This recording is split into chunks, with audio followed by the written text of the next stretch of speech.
Notre rôle maintenant, c'est détecter notre lumière et en profiter au maximum. Et quand on a un plaisir ou un désir, la porte s'ouvre encore plus. Comprenez, c'est quoi la lumière? Lumière, amour. C'est pas important qui tu es, où tu es, comment tu es. Dieu t'aime.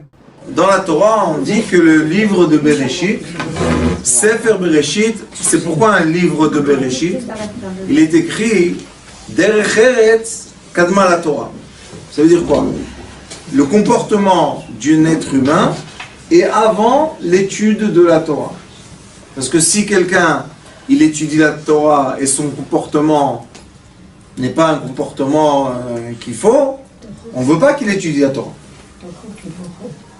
Quand on rentre dans l'étude de la Torah, il faut rentrer avec les bonnes midot. Et où on étudie de la Torah, comment se comporter, comment parler avec les femmes, comment avoir une famille, tout ça est enseigné dans le Bereshit.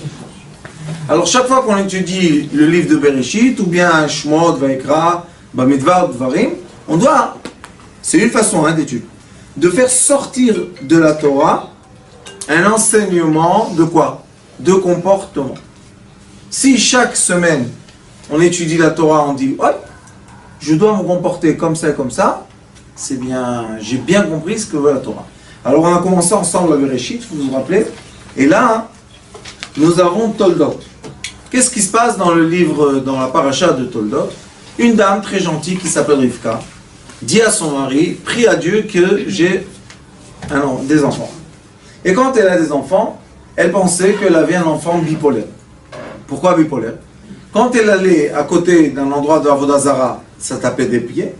Et quand elle allait à côté d'un Beth Midrash, ça tapait des pieds. Il est écrit qu'elle a parlé avec HaKadosh Baruch Hu. Le début de Toldot, c'est incroyable, mais il est écrit que Rivka parle avec HaKadosh Baruch Hu. Vatilech lidrosh et Hashem. Le nom d'HaKadosh Baruch Hu qui est écrit là, c'est le nom d'HaKadosh Baruch Hu qui a parlé, qui s'est dévoilé à qui? À Avraham Avinu.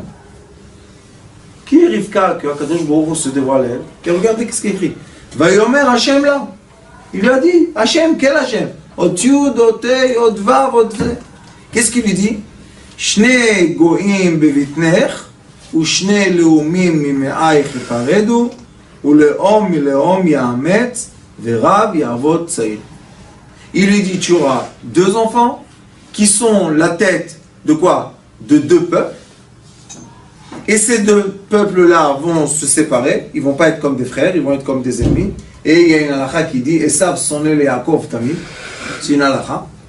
Et il lui dit, Verav yavot tzair. Le premier qui sort sera soumis au deuxième. Avant qu'elle ait les enfants. Maintenant, Yitzhak, il vieillit un peu, il appelle Esav, et il lui dit, Vayomer, Vayi kizaken Yitzhak a vieilli, Vatiken ha'enav, il ne voyait plus tellement bien.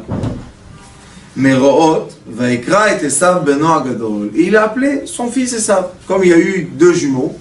Et il paraît, dans la Torah, il est écrit que Yaakov et Esav se ressemblaient. Sauf que un était très poilu, on dit, hein, et l'autre, il est très lisse. Mais ils se ressemblaient vraiment. Alors, le père, il appelle qui? Esav. Pourquoi il aime Esav? Vayomer elav beni, vayomer elav hineni. Il a dit, mon fils, tu es là? Comme il ne voyait pas tellement bien, il a dit, oui, je suis là. Vayomer hinena zakanti. Voilà, maintenant je suis âgé. Le yadati ormoti. Je ne sais pas quand est-ce que je pars.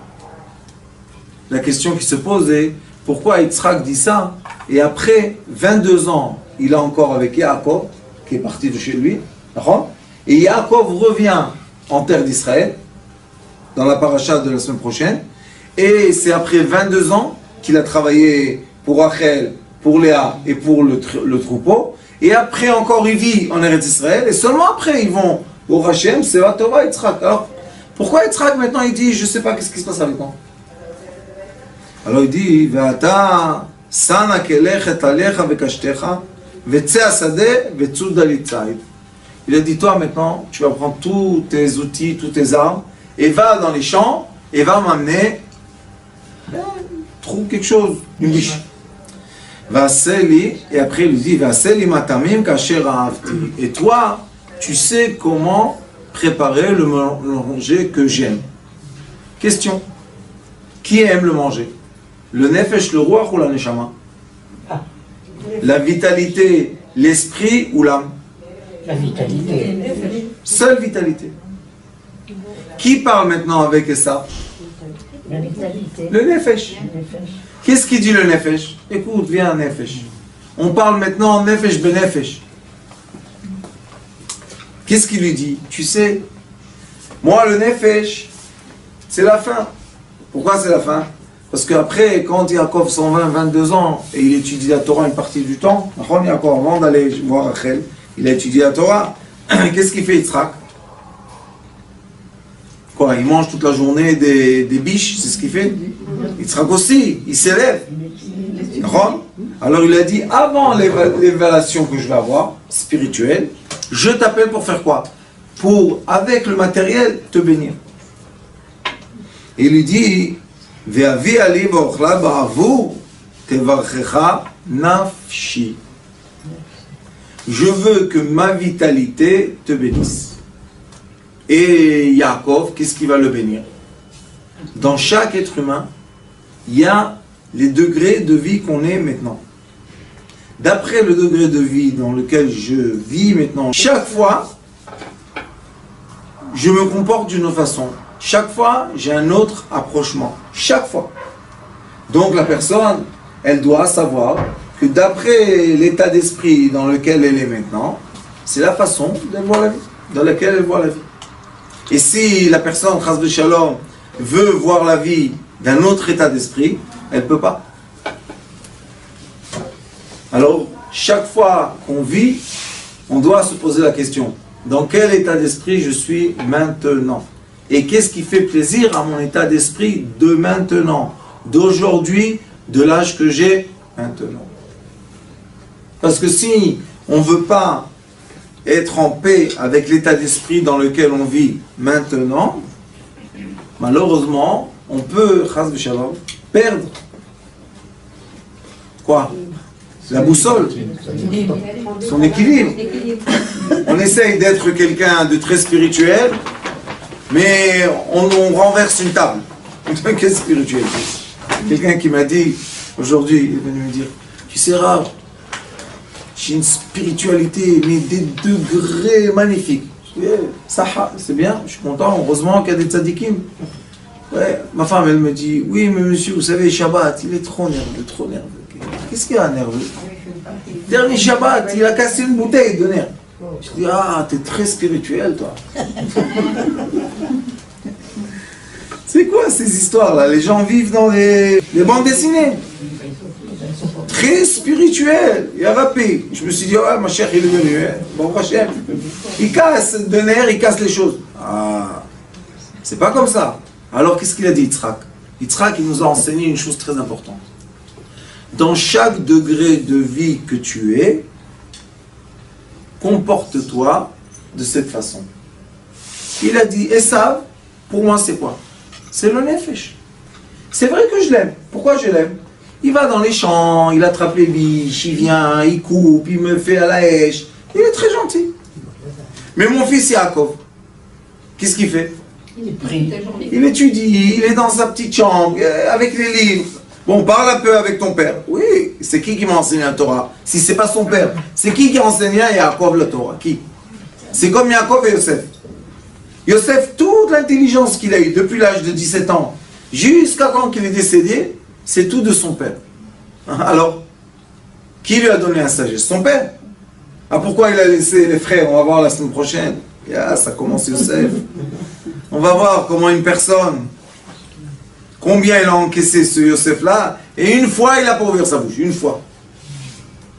Question, qui était plus fort, Yaakov ou Eliphaz, le fils de Esav? Alors pourquoi Yaakov n'a pas tué Eliphaz? Quand il est venu lui prendre, le tuer, qu'est-ce qu'il a dit Esav, son père? Tue ton oncle. Qu'est-ce qu'il a répondu comme c'était son maître? Yaakov était le maître de Eliphaz. Il a dit, tu sais, quelqu'un qui est pauvre, qui a tout perdu, c'est comme un mort. Alors prends tout ce que mon père m'a donné. Et dis à ton frère, voilà, je l'ai tué. Qu'est-ce qu'il fait? Exactement ça. Quand il arrive voir Esav, Esav voit qu'il a eu tous les chameaux, tout l'or, tout, qu'est-ce qu'il dit? Ah, ça suffit. Maintenant il est mort. C'est pas qu'il est mort, mais il est mort. Des fois, dans la vie, il y a une sagesse de savoir comment montrer aux yeux de l'ennemi qu'on n'est rien du tout. Parce que si on fait la bagarre, on va perdre plus que tout perdre. Qu'est-ce qu'on perd? Regardez comme elle est belle la Torah. Qu'est-ce qu'on perd? Quand on se bat et on fait les procès, on va au tribunal et tout. Qu'est-ce qu'on perd aussi?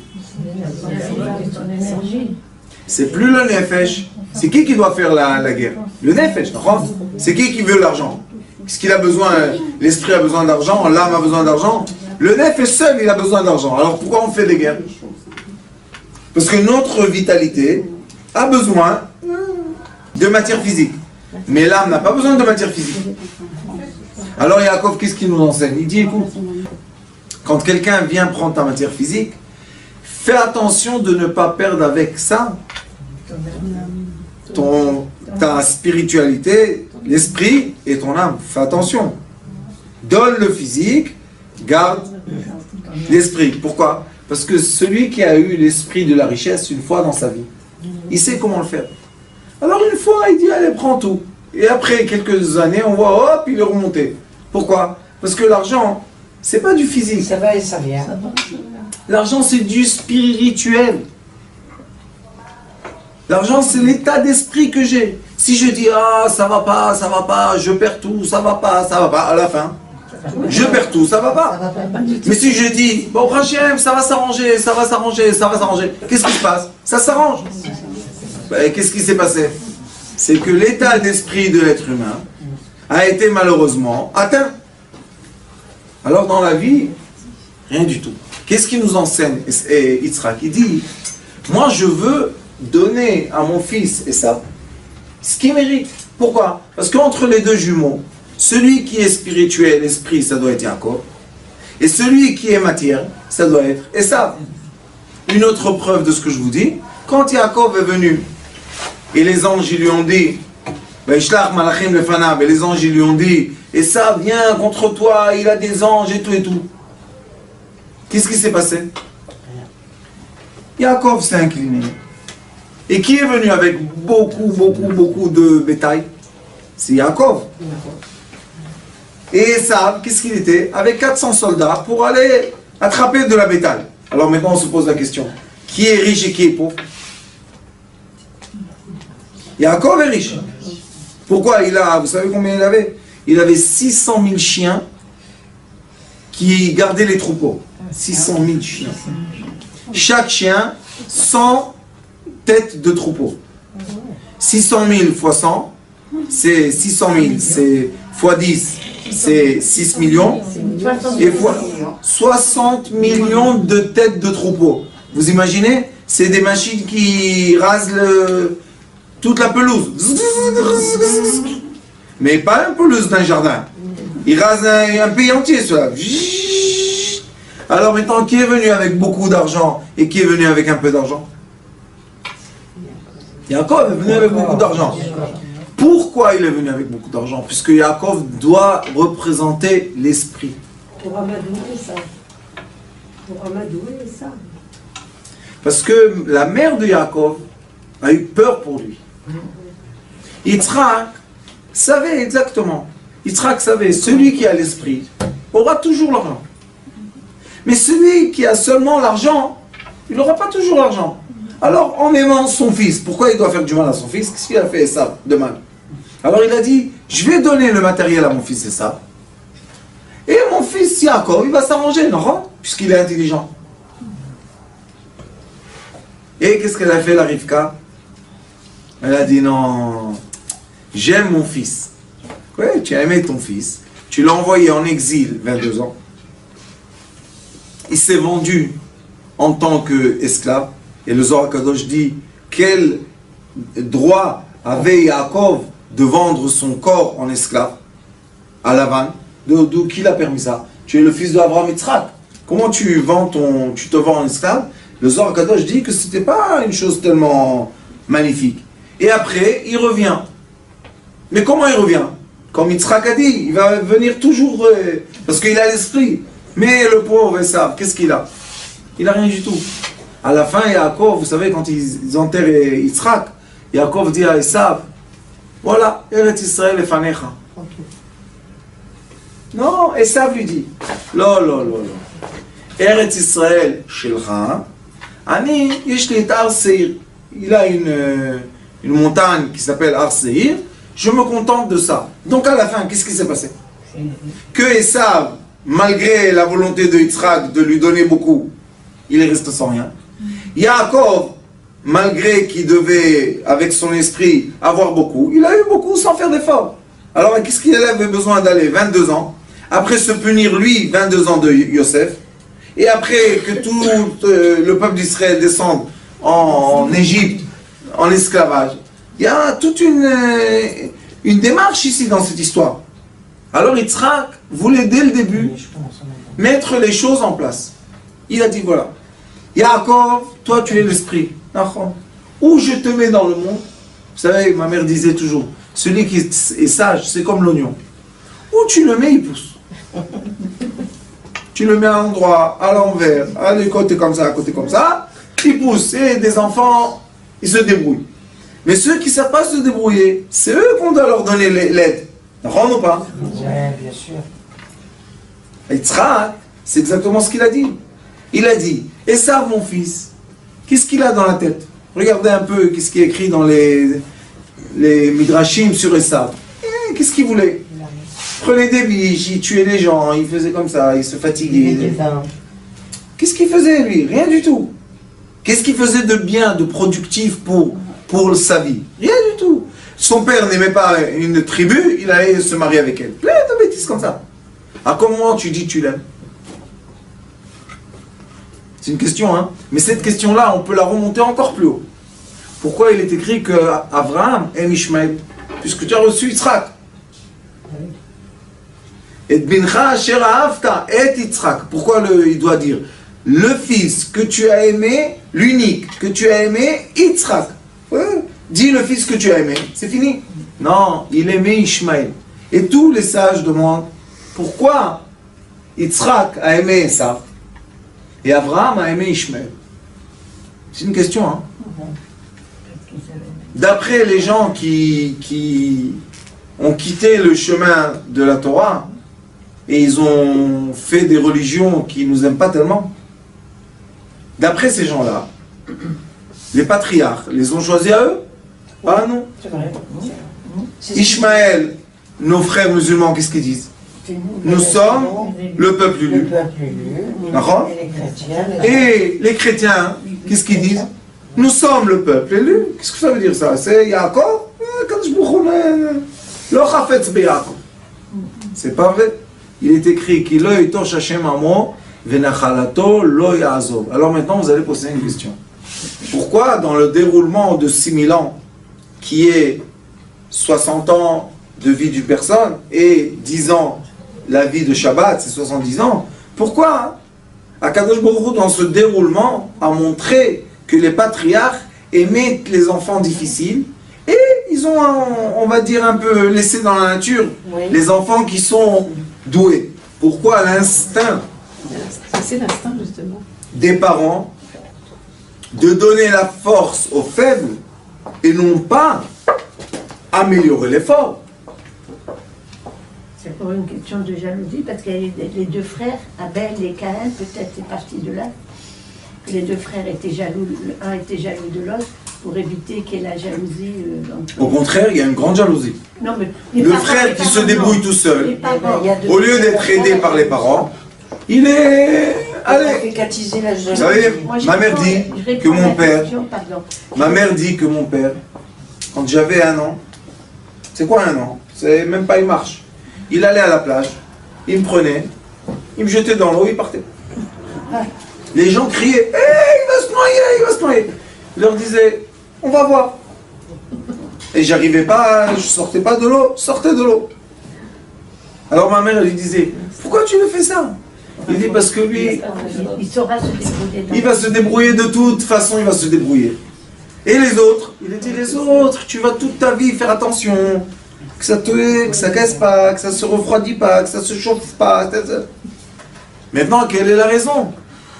Normalement, dans le monde qu'on nous enseigne aujourd'hui, malheureusement, que c'est un monde de quoi? Va toucher le sommet de chaque chose. Au contraire, tu as un avion qui marche à peine. Tu as un avion qui va vite. Quel avion tu donnes l'essence? À celui qui va vite ou celui qui marche à peine? Les gens, instinctivement, renforcent quoi? Qu'est-ce que vous voulez dire, Rabalit, comme réponse? Non, moi je disais que instinctivement, on va vers l'enfant qui est le plus faible. Mais pourquoi? Pour que essayer de donner par rapport à nous, un amour qu'on a pour nos enfants, de leur donner qui soit égaux par rapport à notre amour. Qu'on n'ait pas d'injustice. Pourquoi l'enfant? Faut pas faire d'injustice. C'est pas une injustice. Un enfant qui se débrouille, qui lutte et tout, un peu d'essence, qu'est-ce qu'il y a des fois, hein? Au contraire, il a besoin de ça. Et celui qui est comme ça, il fait rien du tout, il fait pas d'effort. Allez mon fils, tiens, qu'est-ce que tu as besoin? Allez, tiens, qu'est-ce qu'il y a là? On ne rend pas service en faisant ça. Mais c'est la preuve. C'est une grande question, ça. Alors il y a le grand débat entre Yitzhak et Rivka. Un grand débat. Yitzhak ohev et Esav et Rivka ohev et Yaakov. C'est ça qui est gênant. Mais c'est comme ça la vie, qu'est-ce qu'on va faire? Mais oui, bien sûr. Il y a toujours un enfant préféré et il y a toujours un petit mouton noir là que personne ne sait comment il est rentré tuer. De quelle fenêtre il est rentré, il s'est fait filer. Hein? On veut crier sur qui on crie? Sur le petit mouton noir. Qu'est-ce qu'il t'a fait celui-là? Peins-lui les cheveux, laisse-le tranquille. Question 1. Rends-le blond. Rends-le blond. La réponse est très simple. La réponse est que ceux qui sont faibles, ils n'ont pas les gènes de continuation. C'est pour ça que Ishmaël a quitté la voie de son père. Esav a quitté la voie de son père. Qui reste? Toujours les forts. Les caractères, les forts caractères, ceux qui restent. Pourquoi? Parce que eux, ils restent fidèles à leurs parents qui leur ont rien donné. Parce que quand tu reçois, malheureusement, achalta, savata, ba'ateta. Un qui reçoit trop, à la fin, qu'est-ce qu'il fait? Il rejette. Maintenant, quelle est la logique du rejet? Vous savez? La logique du rejet est l'amour de l'indépendance. Chaque être humain veut être indépendant. Maintenant, quand celui qui veut être indépendant, on l'a aidé tout le temps, qu'est-ce qu'il fait? Il renie celui qui l'a aidé. C'est logique. Même Pourquoi? Si c'est les parents. Même si c'est les parents. Surtout si c'est les parents. Il les jette. Pourquoi il les jette? Eux, personne ne m'a aidé. C'est moi qui a tout fait tout seul. Oui, peut-être. Mais ça, hein, il quitte la voie. Vous comprenez? Il y a une route, une vraie route, et il y en a qui quittent la route tout le temps. C'est quoi ceux qui veulent nous faire le plus de mal dans notre vie? Des frères et sœurs à nous. Les gens qui peuvent se déchirer le plus dur dans les tribunaux, c'est toujours des frères et sœurs. Pourquoi? Pourquoi ils se déchirent comme ça? Parce que ils veulent prouver aux parents qui est le meilleur. Alors c'est pour ça qu'on a des gens qui quittent la voie des parents et des gens qui gardent la voie des parents. Qui va vouloir plaire le plus à ses parents? Celui qui a rien reçu. Celui qui a rien reçu, toujours il se dit dans lui-même, je vous parle maintenant dans l'intérieur de lui-même, qu'est-ce qu'il se dit? Pourquoi je ne leur plais pas? Je veux plaire, je veux plaire, je veux plaire. Alors il essaye de quoi? De réserver l'amour de ses parents. Je vais vous dire ça encore plus dans le couple. Dans le couple, il y a toujours un qui veut faire du bien à l'autre. Que l'autre reconnaisse le bien qu'il fait. Toujours dans tous les couples. Des fois c'est la femme, des fois c'est l'homme. Mais c'est qui a la résistance de vie? celui qui a toujours voulu donner. C'est lui qui est le plus faible des deux, c'est celui qui reçoit. Alors on dit, je veux pas, comment dire, mais des fois on voit que celui qui a pris sur lui, c'est toujours celui qui a donné. Pourquoi il prend sur lui? Parce qu'il dit, malheur, chas v'shalom, que celui que j'ai donné à lui, lui il prend sur lui, il ne va pas réussir à résister. Alors je prends sur moi. Ça, c'est un amour qui préserve quoi? L'ADN. C'est un amour tellement profond, tellement vrai. Et ça, c'est qui? C'est les enfants Yaakov. C'est l'enfant qui n'a pas été gâté par son père. Il n'a pas été gâté. Et qu'est-ce qu'il voulait toute sa vie? Il voulait que son père l'aime, que son père... Regardez, lui, pour recevoir la bracha, il doit se déguiser. Il doit prendre l'habit de son frère pour se... Et il dit à sa mère, mais il va me maudire. Et pourquoi il fait ça, son père? Écoutez, je vous explique encore une fois. Parce que le père et la mère savent intérieurement quand est-ce qu'ils ont un enfant qui peut transmettre l'ADN et quand est-ce qu'ils ont un enfant qui ne va pas transmettre l'ADN. Il va quitter. Vous savez, le peuple d'Israël, on fait une petite parenthèse. On est un des peuples les plus anciens. Un des peuples. Ceux qui disent qu'on est le peuple le plus ancien, ça suffit de nous casser la tête avec des bêtises. Abraham Avinu n'était pas le premier homme. Il y avait avant lui, il y avait à côté de lui, il y avait autour de lui. D'accord? Mais c'est notre patriarche. On est les premiers enfants d'Abraham Avinu. Les Ishmaéliens, ils ont notre âge, puisque Ishmaël était le frère de Yitzhak. Alors, c'est pas ça l'histoire. On est un peuple petit, mais très très dur. Mais Rabbanit, écoutez, on est combien aujourd'hui dans le monde? Aujourd'hui, présent? 14 millions. À peu près. À peu près 14 millions. Quel âge on a? 4 000 ans? À peu près 4 000 ans? Combien de musulmans il y a dans le monde, vous savez? Il y a à peu près 2 milliards. Nous sommes les frères de Ishmaël. Les Chinois, ils sont combien? 1,5 milliard. Les Hindous, 1,2 milliard.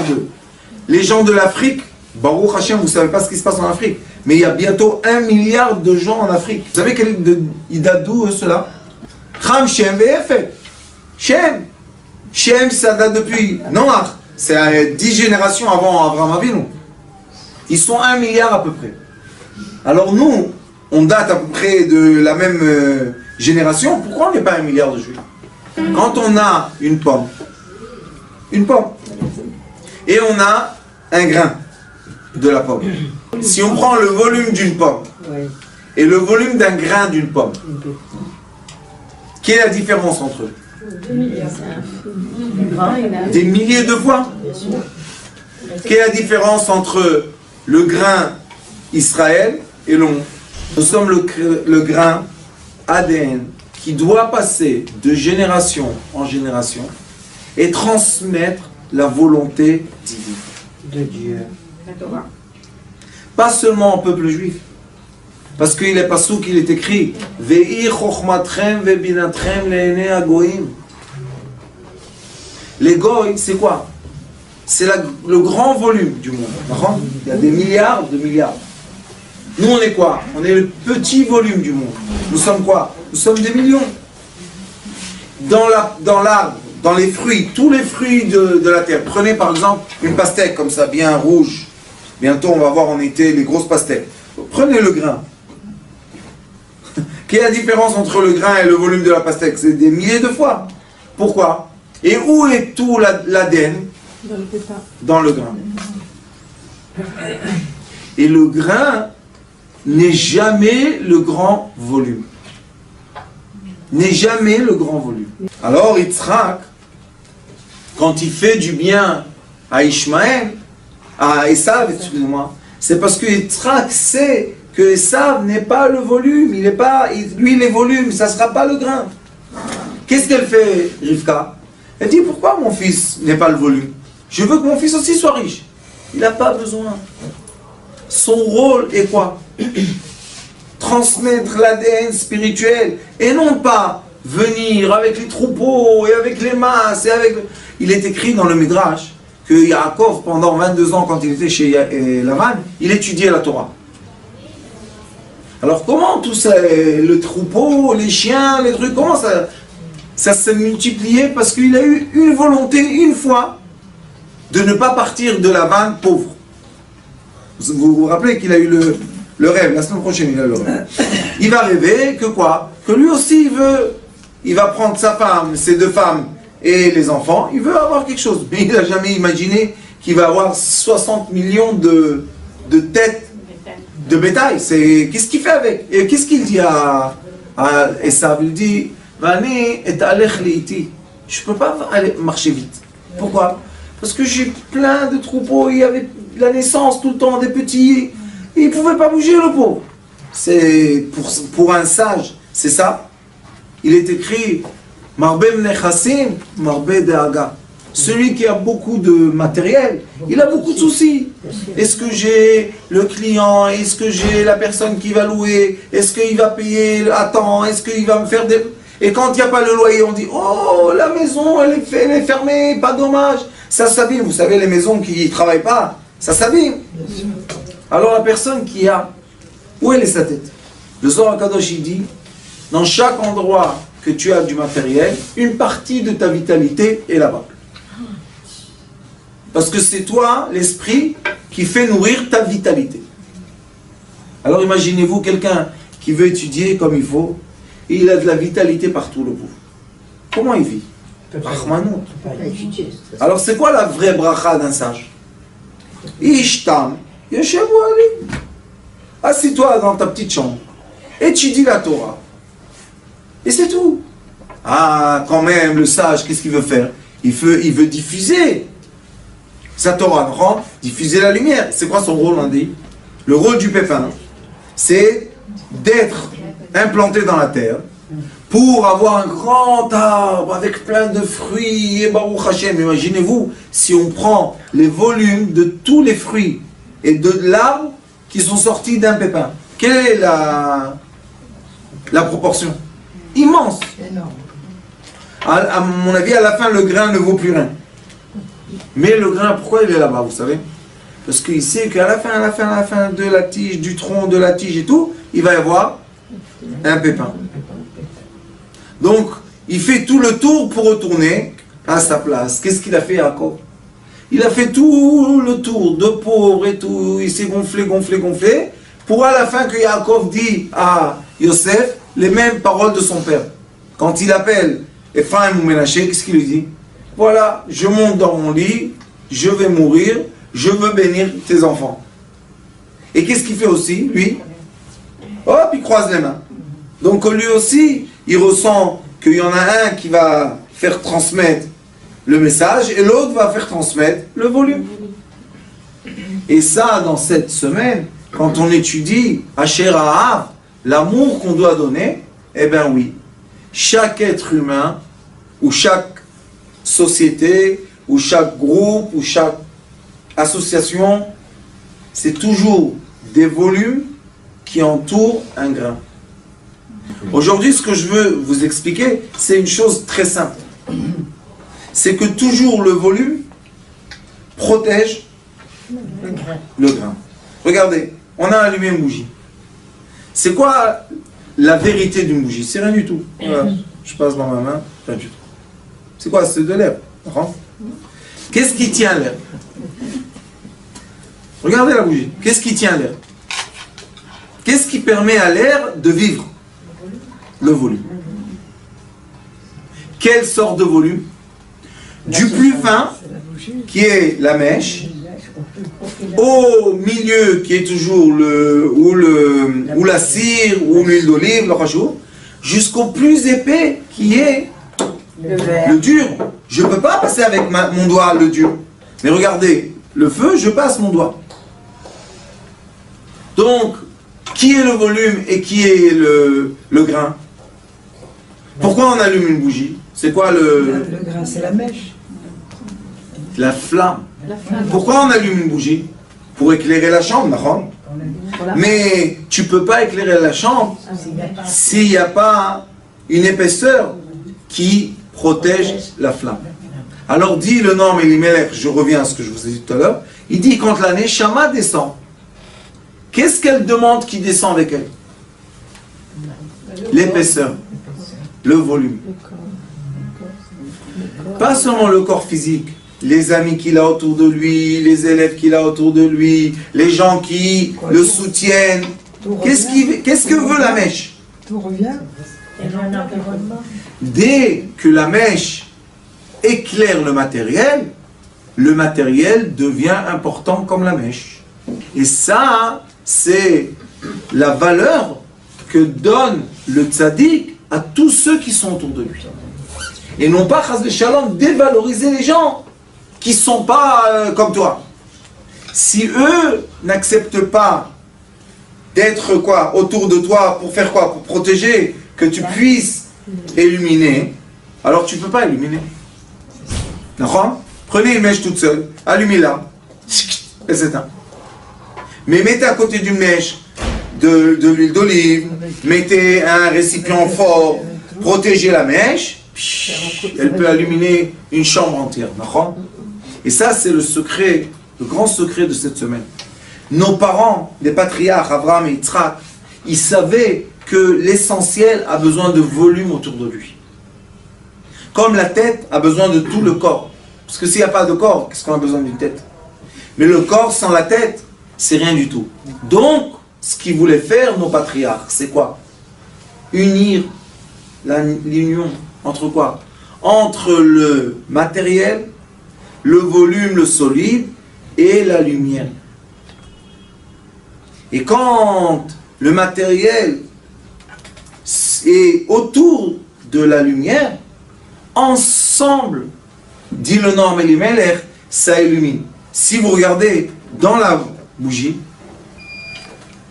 la cire qui est autour de la mèche et même le récipient qui est dur, il illumine. Tout le monde illumine. C'est magnifique. Quand tout le monde illumine, ça veut dire qu'il y a l'amour entre tout le monde. Et c'est pour ça qu'il est écrit ici Ka'asher ha'av. Ka'asher ha'avti. Le mot amour n'arrête pas de se répéter dans toute cette paracha. Pourquoi tu dois répéter le mot amour? Parce que amour, ahava c'est echad. Echad c'est 13. 1. Union. Quand on est tous unis, et on est tous autour l'un des autres, et chacun fait son rôle. Parce qu'avoir une flamme qui n'arrive pas à rester, qu'est-ce qu'on a besoin de cette flamme? Prenez un briquet qui n'a plus d'essence. On ne voit rien. Prenez de la cire, dites-lui, cire, fais-nous plaisir. On t'a vu dans le cours du Rav Schneider. On a vu que tu es illuminé. Illumine. Tu dis oui, mais j'ai besoin de la flamme. Qu'est-ce que tu t'en fous de cette flamme? C'est pour ça que tous ceux-là qui ont quitté malheureusement le peuple juif, comment ils l'ont quitté? En voulant le détruire. C'est pas intelligent de vouloir détruire le cerveau. C'est pas intelligent de vouloir détruire une flamme parce qu'il y aura l'obscurité. Et on voit malheureusement que le monde qui veut détruire est obscur. Et je vais vous raconter un grand secret. Le monde qui n'est pas anti-flamme utilise les flammes. Où sont aujourd'hui les grandes têtes, vous savez? Ils ont quitté l'Amérique. Ils sont en Chine. Vous savez où ils sont? Ils sont en Afrique. Les grandes têtes, ils vont dans les endroits que la masse dit oui, on veut être illuminé. Même nous, sur Sitré Chaim, on reçoit des messages comme ça, vous savez, qui veulent étudier la médecine lumière. Nous, on reçoit plein de messages de l'Afrique. Monsieur le Rav, on veut montrer cette lumière ici, chez nous. Combien de messages on reçoit d'Israël? Zéro. Pourquoi? On écoute les zéro. Zéro message. Ici, il y a déjà la lumière. Ah, bon. Tout le monde se pense à la lumière. Tout le monde pense qu'ils sont dans la lumière, mais on a beaucoup de travail à faire. Le travail de la lumière, vous savez c'est quoi? Le vrai travail de la lumière, c'est les midot. Le comportement.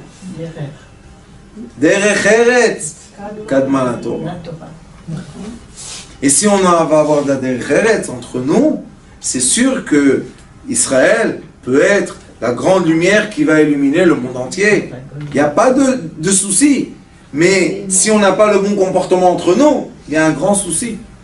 Nous sommes seulement des amoureux.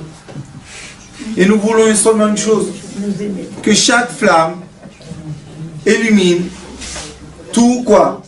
Tout le réseau qui est autour d'elle. C'est tout ce qu'on veut.